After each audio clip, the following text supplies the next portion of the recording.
Hello.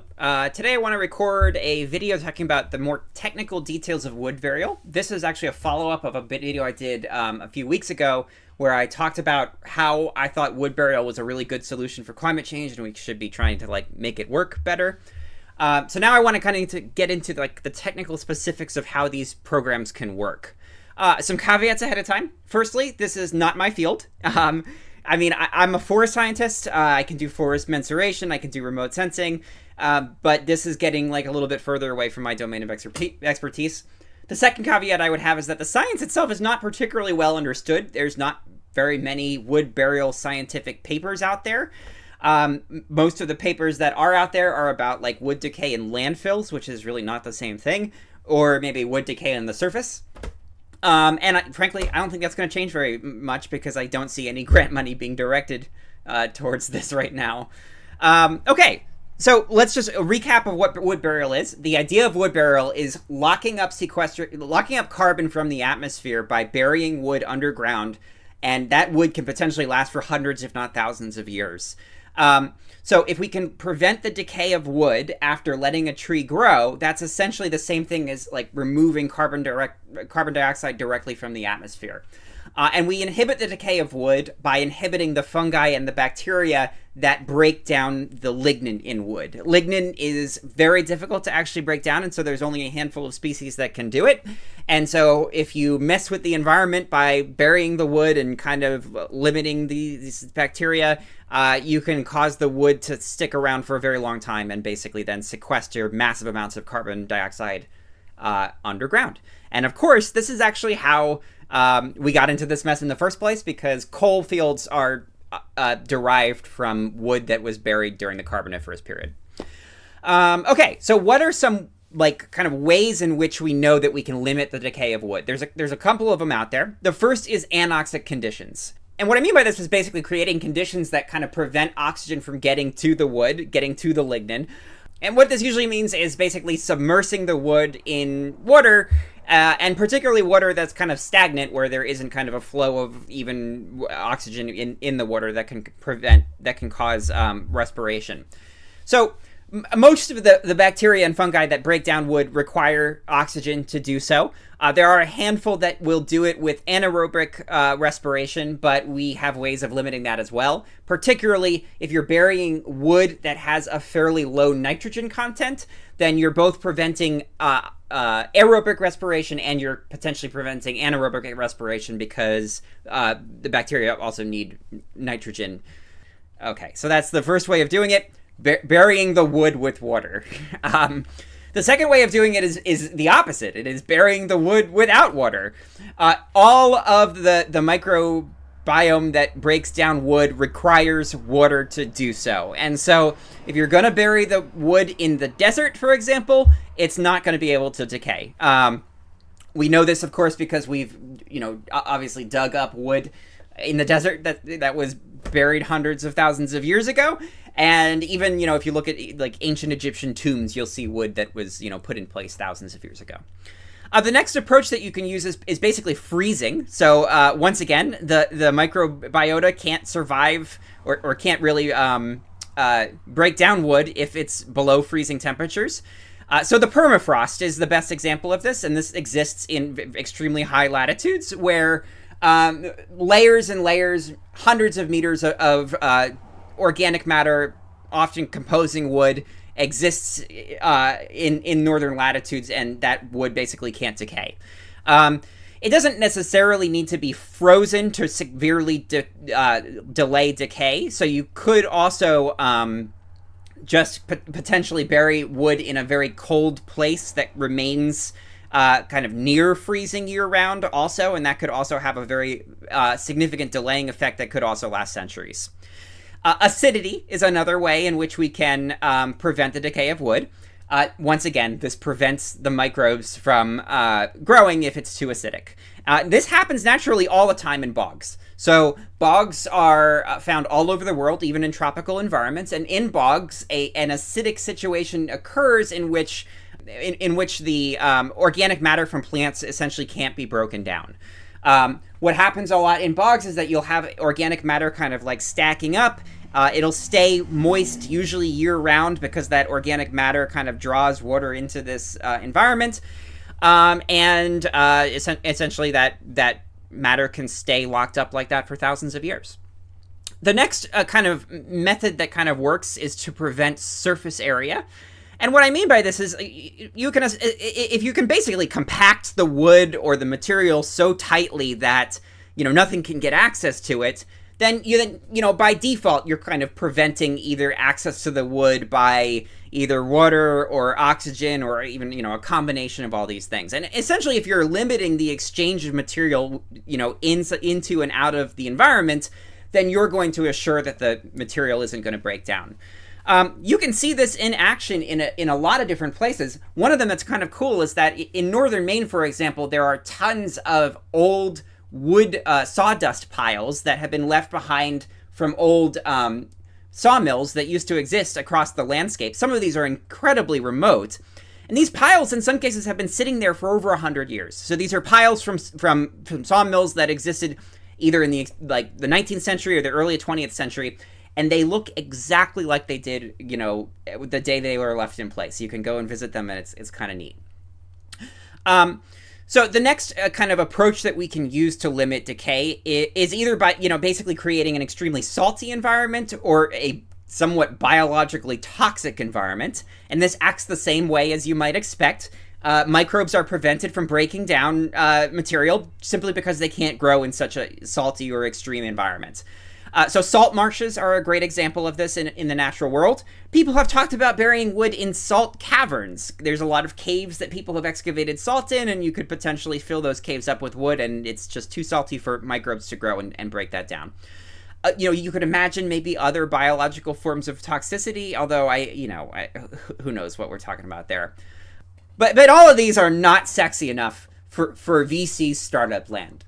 But I think the best way of actually preventing the decay of wood is to blast it into space. Because I tell you right now, the carbon markets are in a dire state. Nobody's buying these carbon credits. It's like working in a ghost town. But I'll tell you what people are buying. SpaceX stock. So I have a brilliant idea for long-term wood sequestration. Now, in general, there are two different types of wood vaults that are being considered kind of commercially right now. Dry vaults and wet vaults. And in both of these cases, we're basically burying wood underground in either super dry conditions or super wet conditions. Dry vaults work by basically limiting water availability like we talked about, and so that keeps microbes from breaking down lignin. Dry vaults basically mean burying the wood in the desert. Now, you do probably need to have some sort of waterproof cap or maybe even like a waterproof seal that goes around the entire vault. Maybe that's clay, maybe that's plastic. And that's needed because, most deserts still, receive some amount of rain, and you really don't want a situation where it, rains a couple of times and ruins your project. It might also mean that you need to dry the wood. That could potentially be kind of costly and time-consuming if it means kind of leaving the wood out to dry for a bit. I haven't heard of people necessarily putting the wood into a kiln, but you could, get involved with that as well. But I think, one of the bigger challenges with dry vaults is that, generally speaking, wood does not grow in the desert. And so you are probably talking about trucking in the wood from somewhere that it grows to bury it in the desert, and that tends to be expensive. Oftentimes trucking costs as much as wood costs. So that is a potential kind of drawback, but dry vaults also kind of tend to be kind of the easiest scenario, I would say. And that is where I think some of the largest kind of commercial works are being done. So I think mass reforestation is basically using this approach. Now, the second type of vault that we see on the commercial market today is a wet vault. And the wet vault basically uses the kind of the anaerobic pathway in which you're basically burying wood in a place that, it can't get oxygen because it's constantly kind of inundated with either very, very saturated clay or just water. This means someplace that is relatively stagnant that has water year round. So someplace that is relatively moist. It probably means burying it below the seasonal water table. And it means maybe a little bit more complex geoengineering, but not necessarily crazy stuff here. Now, the exact specs for kind of building a wet vault are kind of vague, and it depends on the site itself. You probably want some sort of plastic liner to make sure that water can't come and go. You want it to stay wet, but you don't want a constant flow of water that could kind of carry out materials and carry in oxygen. A clay cap might be necessary, or again, like a plastic liner cap. This probably looks like very similar to a landfill, which kind of have very similar requirements around preventing like the leaching of materials in and out of the landfill. Several layers of interface might be needed on top of a wet vault. And the reason for that is that when you're burying wood in a wet vault, you expect some level of methane buildup to occur. So some level of anaerobic respiration will likely occur no matter what. And if anaerobic respiration is going to happen, the best way of dealing with that is to basically have several layers of kind of substrate that can distribute that methane and then kind of fix that methane again using a different set of bacteria in the soil above the wood vault. So what kind of layers are we generally talking about for a wet vault? It might look like something like piping that distributes the methane gas across the entire project. It might then look like gravel that again kind of lets the methane percolate and distribute, followed by a set of kind of organic soil layers that bacteria can live in to kind of break down whatever methane takes place there. Now, how much methane actually, boils off is subject to debate. It doesn't necessarily have to be very much, but it's good to kind of assume that such a thing might happen. Anaerobic respiration mostly occurs when there's nitrogen, in the wood, which will happen, especially if you're burying the wood with like a little bit of bark attached. There's more nitrogen in bark. But if you can particularly bury wood that is like nitrogen poor, this is going to really reduce the amount of methane buildup. Let me take an aside to point out why methane is like one of the more important things to consider with wood burial here.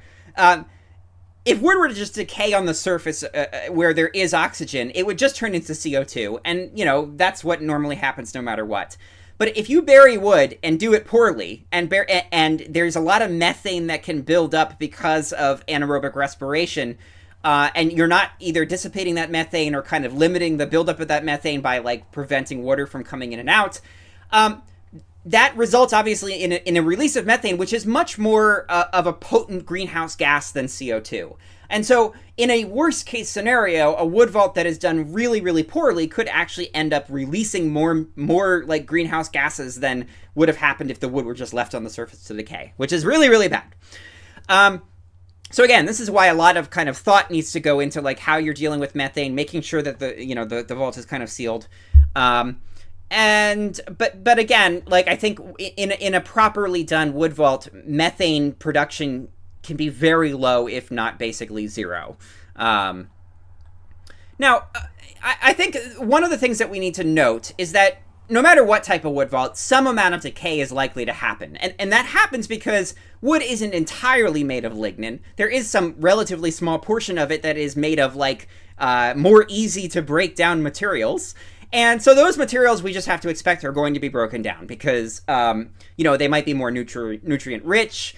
And it's just kind of easier for that to take place. Puro.earth, for example, just kind of assumes that 8.8% of whatever you bury over the course of 100 years is going to be, broken down. And that breakdown is going to break down into both a combination of CO2 and methane. That seems pretty high. They got that number from worldwide estimates of landfills. And, your wood vault could potentially be constricted in a better way than the average landfill. So I think that that's actually a little punitive. But that's just to say, like, there will be this initial kind of flush of kind of release of methane and carbon dioxide that we kind of expect. Now, the key thing to point out about all wood vaults is the worst thing that can happen is a wood vault in which kind of water or oxygen is allowed to come and go repeatedly. So in a dry wood vault, the worst thing that could happen would be like it raining every 5 years and it getting wet, and that then creating the perfect circumstance where it's like just moist and just oxygenated enough for it to decay. And in a wet wood vault, maybe there's a drought and the water table like drops an extra meter that you might not expect, and part of your wood is then kind of exposed to the atmosphere, and once again you end up in this circumstance where it's neither wet nor dry. This is the prime condition in which you'd expect wood to decay, and so this is what we really want to try to fight. A scenario in which like the wood gets wet and then dry and then wet and then dry. Another note that we have to consider when building a wood vault is that decay pretty much always starts from surfaces. So, there's competing philosophies here on how to construct these wood vaults about whether or not you should be burying large pieces of wood because they have less surface area because they're one contiguous chunk. The surface area is basically just the roundness of the wood and the ends. Or really, really tiny pieces of wood, because if you bury really tiny pieces of wood and then compact the crap out of them like those sawdust piles, maybe you're also limiting surface area. Nobody's really sure which approach is best. Most people I have seen are just burying large pieces of wood because I think that's kind of maybe easier. But I think there's cases to be made for both circumstances. But if you are burying smaller pieces, the tighter you pack them, the better the results are going to be. Now, another kind of wacky approach that has been suggested out there is injecting slurries of sawdust and water deep underground. Because you wouldn't have all these like concerns potentially about the vault being breached or about the water table going down or about a big flood if you're just injecting this stuff like 1,000 feet below the ground. This is obviously very expensive, and I don't think anyone's paying for it. So we don't necessarily need to talk about it, except it's worth pointing out that both Puro and Isometric allow you to do this, and Isometric even has an entire methodology based around this, which I suppose they've created for someone who actually wants to do this. But wood burial is already fairly expensive, and so the idea of then like drilling 1,000 feet down and injecting something, you're then pushing carbon prices from like the low hundreds to like the high hundreds at the very least. Another approach that I will say that is out there is converting the wood to biochar first and then burying that biochar. And really what that does is you get the best of both worlds in terms of durability. So, there's not really any risk of like, if the wood is exposed to water repeatedly, that the wood would decay because it's already in a state that makes it very difficult to decay. So your vault doesn't necessarily need to be as like precise or as tight if you're going to do this. But I have to say, you're also getting the worst of both worlds. And it seems obscenely expensive to do this because in creating biochar, you're probably burning off half the carbon to boot.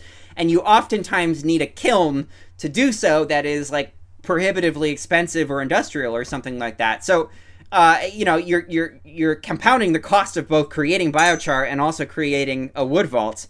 And again, we're then talking about carbon credits that sell for way more money than anyone seems to be willing to pay for them. Okay, so that gets through some of the technical details of wood burial. Let's talk about some of the more traditional, like carbon-y aspects of these things. So let's start with baselines.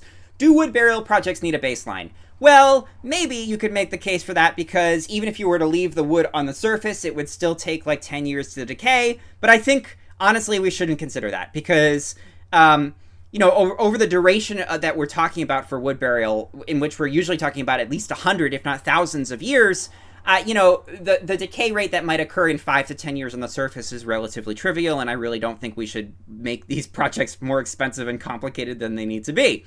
Leakage is another consideration. Now, leakage, I would say, should not be a consideration if you're using wood from residuals, which is to say basically wood that's just left over after a harvest, waste products. Waste products from slash, waste products from like building materials, even post-burn scars. If you're going and collecting wood that has no value on a burn scar that you're going to reforest, makes sense to do that. I think that's what mass reforestation does. But it's, so it's hard to really imagine any leakage taking place there because it's not like you're taking like wood off the market in any way and you're not altering land use. Again, if you're using wood from places without a market, it's also a bit hard to imagine leakage really being a big problem. So a lot of like the timber markets in the US are just so gone, so bombed out that there's like not much of a market for pulp in the first place. And so like using wood that's derived from like pre-commercial thinning or some sort of like really sustainable low impact forest regime in a place where you can't sell the wood for anything anyway, I think makes a lot of sense, and I don't think that uses any leakage. But obviously, if the wood was coming from trees that could have potentially been sold on the market for pulp production or even for logs, then you might expect leakage. But I would argue strongly that the leakage that you might expect is really just the same type of leakage that you would expect from any other like improve forest management or reforestation project. And that probably puts the leakage percent at somewhere between like 15 and 35% based on where you are. So I don't think leakage is necessarily a game changer, and I think in a lot of cases we shouldn't necessarily be worrying about it. The next thing I want to talk about is monitoring. So how does monitoring work in these programs? You basically need some sort of gas exchange monitoring equipment on site. That probably at the very least means a methane sensor, but it might even mean like a CO2 flux sensor. These can be powered by solar power. They can be very hands-off. Ideally, it's like just a shed sitting on the site that has a little solar panel on it that sends a signal via cell service to the internet, and that's how you know what's going on. So it can be very easy.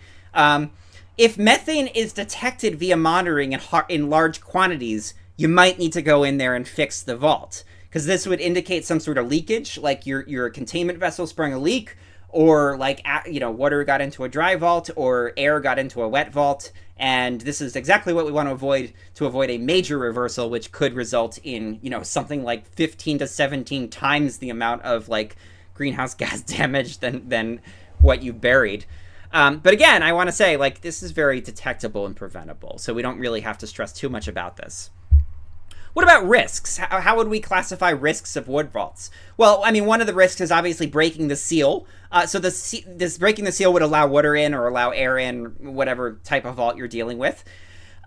This can happen potentially if plants are planted on top of the wood vault and like deep tree roots got in and broke the case. Now, I do hope that a lot of these projects can be used for like remediation purposes. So, one would hope that if you're planting trees on top of these sites, you have like a meter or more of soil and a really tough layer to break through. Other ways in which like these things can be broken would be from potentially like earthquakes, I guess. Floods and droughts are potential problems in their respective opposite vaults. So, obviously a drought could lower the water table and cause your wet vault to be exposed and vice versa. Humans are one of these potential problems. If we are burying the wood for thousands of years, can we really trust contract law to last that long? No, we can't. So, humans building on top of the wood vault without like extreme precautions could be a problem. Farming on top of it too with like a big tractor or something could be a problem. With every wood, project that's required under isometric and Puro, you do need to get an easement for the land to make sure that like nothing happens on top of it. But again, if we're talking about like hundreds of years, you could envision people just like forgetting about the easement. So again, this would maybe point to the need for kind of maybe stronger wood vaults or wood vaults placed in kind of strategic locations if you're really going to start making claims about thousands of years. But generally, I don't think we have to worry too much about these things. So let's talk about duration. How long are these credits good for? Nobody knows. I mean, honestly, the ranges span from hundreds of years, from 100 years, which I think we're all fairly sure is a minimum, to hundreds of thousands of years. I mean, we have, very clear proof that wood has survived untouched for hundreds of thousands of years in certain instances. So it's somewhere in the middle of that. Puro.earth guarantees the credits for 100 years, which is, it really seems like too little time. I mean, like I said, you can leave a giant pile of sawdust on the surface of the earth without any sort of vaulting or containment or easement, and it sits there for 100 years, without decaying. So the idea that, like, these credits should be 100 years is kind of absurd. And the reason I kind of get a little upset about this is because there are some very picky buyers out there who will insist on only buying carbon credits that have 1,000 years associated with them. An absurd number, because who the hell knows what's going to happen in 1,000 years anyway. And Puro's standard then kind of rules this out of some of these picky buyers. So I'm not too happy about that. Isometric allows you to claim 1,000 years under certain scenarios. So under like slurry injection and stuff, they'll let you claim 1,000 years. Otherwise, they say make the case, and I think that's somewhat fair, but I think ultimately we don't really know for any particular wood vault how long it's going to be stored. One envisions like ice ages coming and glaciers scraping up the wood, and I don't know. So how long is it? I mean, somewhere between 100 and 1,000 years, I think is the most safe answer. Okay, so the next thing I want to talk about is like what methodologies are out there. I know of two of them, one of them by isometric and one of them by puro.earth, as I've been talking about this whole time without the context. Both seem way too conservative to me. And when I say too conservative, I mean like they're really probably like taking too many bites out of these types of projects to make them like financially viable. Both require, for example, sampling of the wood in a lab. This seems a little extreme, especially considering we generally know for like a particular species what the carbon to nitrogen content level is. So, I mean, if you're burying cedar, like, why do you need a lab sample of a particular tree? Isometric requires only dry vaults, deep mines, slurry injection, or biochar burial. So that's pretty limiting. So if you're working on isometric, you can't do wet vaults, you can't do... I don't know, other types of scenarios. Puro.earth's assumptions are extremely conservative. So like I said, they assume right off the bat that just 8.8% is just going to decay no matter what you do, which seems pretty vicious. And that's based on like global averages of landfills, which are not necessarily constructed to prevent the decay of wood. Puro's assumptions of methane production and decay are very bleak. Puro's 100-year permanent standard seems a little crazy. So the reason I'm not particularly happy about any of these things is that like it's pretty expensive to do these project types, and so when you start like really chipping away at credit issuance with assumptions that seem like kind of out of whack, you end up in a place where nobody can actually do this, which is where we are right now. And another reason why I would say like these assumptions are a little overly critical is that there have been a handful of studies done. And I would point to a couple of tests done by the University of Maryland. In those tests, so far they buried wood for between 13 and 18 years as of 2026. And they've revisited the sites after 3 years and 9 years with very good results. Those sites have considerably less rigor than is required under both isometric and Puro's assumptions. So like they're just burying wood in a very shallow, like 1 meter depth with clay, no cap, in a temperate environment where water comes and goes. And just doing that, they've found that they're really limiting decay to a point where you could expect that like most of this wood is going to be in place after 100 years, if not all of it. So really, I mean, it seems as though you could essentially just bury wood in clay and be relatively successful. Some other interesting points that came up in these studies that they found were mitigating factors were... you can find sites using an oxygen sensor that don't have any oxygen right now underground and use those sites. And so that's a really good way of placing your vault. And another interesting thing that came up in these papers is that you can prevent the decay of wood, especially if you kind of like either char the ends of the trees or kind of like coat the trees or the ends of the trees with like a light wax coating, a natural wax presumably. That again kind of prevents the entry of either water or oxygen into the wood for like a much longer period. So yeah, I mean, the standards that are out there today, I think that they are at the very least offering of high quality carbon credits, but I do think that they're maybe a little bit too burdensome to which is why we don't see much of this right now. The next thing I want to talk about is potentially regulations. I think that there's only two that we really need to consider when we're talking about wood burial. Anything that touches the water table usually needs a permit. And it depends on where you are on Earth, but that's just a general rule of thumb in the United States. If you're digging and you dig below the water table, you're probably going to need some sort of permit. And it's probably fairly easy to get that permit. And then the other red flag in the United States, if you live in a particularly like nanny state like I do, digging in more urban areas can itself require a permit, even if you're just digging for fun.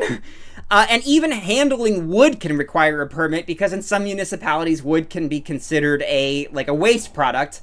And waste products sometimes need to be handled in the same way that like biohazard trash is, which is absurd. So these are some issues that were run into by that University of Maryland team because they tried to do this in the People's Republic of Maryland. But it's certainly not an issue if you're dealing with like wood burial in like Colorado or rural Maine or, places like that. Okay, the last thing I want to talk about are costs. And the reason that I feel like I can maybe try to talk about costs is that I did recently submit a grant for doing wood burial. I thought it would be really cool to remediate mine sites in Maine with burying wood, and we sure as hell didn't get that grant. It was too out there. The money went to jet fuel from wood, as it always does. Okay, but anyway, I had to come up with a budget for the grant, and I did a lot of research to do that. So, what does it actually cost to do all this? Wood burial and trucking are both significant costs. However, we should probably be burying wood in markets in which there really isn't any value to this wood to begin with, in order not only to save money, but also because that's where you're going to find the wood that is like most useful for this kind of thing. So in like cheap markets where there isn't much of a pulp industry anymore, where you can get wood for as cheap as $10 a ton, if not less. Now, trucking can certainly cost a lot of money. Trucking, in most cases, will cost at least $10 a ton. And in other cases, in cases where you have to truck it a long way, could cost a lot more than that. So it really pays to have vaults that are very near the wood source. Trucking, one of the first questions that comes up about wood burial is like, how much carbon are we creating by burying the wood as opposed to how much we're actually sequestering? So, does trucking actually, put more carbon in the atmosphere than the actual wood that we're taking out of it? No, not even close. And this question comes up so much, it's very annoying. To truck a single dump truck of wood, carrying maybe 15 tons of wood for 50 miles, we're probably talking about 80 kilograms of carbon dioxide that's being emitted there. So, 15 tons for 80 kilograms, we're talking about very small percentages here that are spent on the trucking and the digging of the sites and the actual burying processes. So we probably don't, that obviously needs to go into the calculations, but it's not like a legitimate objection to the entire approach.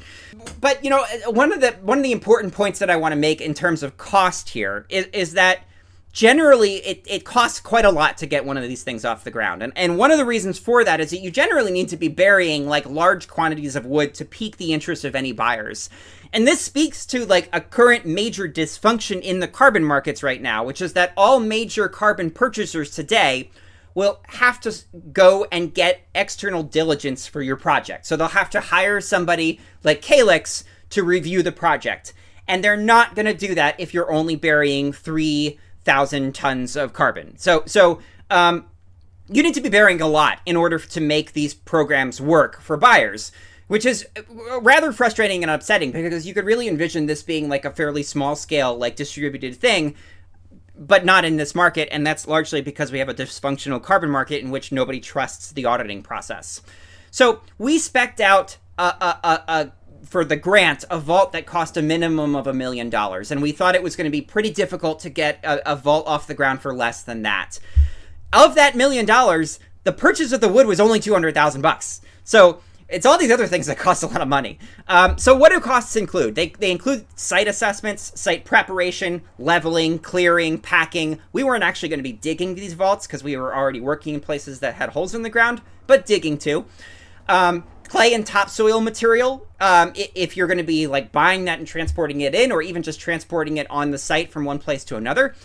Impermeable layer material, so you probably need to line the vault with a really thick impermeable plastic or some sort of natural barrier. Wood, obviously. Like I said, that was a fifth of the costs. Wood transportation. Even though we were transporting it less than 25 miles, we assumed that we would have to pay the same amount for transportation as we did for wood. And that would have gone way up if I had to truck the wood to a desert or something like that. Wood processing was possible. This might have included coating the wood with wax, might have even included chipping the wood. MRV equipment setup and maintenance, not too high, but something to consider. Permitting and legal fees, again, not too high, but something to consider. And then VVB and auditing costs are definitely something you also need to consider too. So all said and done, you are probably looking at selling the credits for between $150 and $200 a ton. Maybe less than that if you've really worked out units of scale and stuff like that. But that's the comfortable place to be in. Like I said, I think you can maybe get away with $100 to $150 a ton But it depends on, like, whether or not you have a bunch of capital up front. I will say, once all this is done and you sunk your $1 million in and you spent 2 years building the vault and you sold your carbon credits, the profits seem as though they are quite nice. So I think that there's a good reason for us to be doing this, as long as we can assume that there's buyers at between $100 and $200 a ton for long-term wood carbon sequestration. And who the hell knows if there are right now. Lining the site can be very costly. And just as a point of reference, for an acre of landfill created in the United States, the average cost of that is $300,000. So different materials might be needed: gravel, clay, topsoil, lining, piping, all these different things in different places. But if that's what it costs to build a landfill, and you're basically building a landfill, that's where we get our numbers.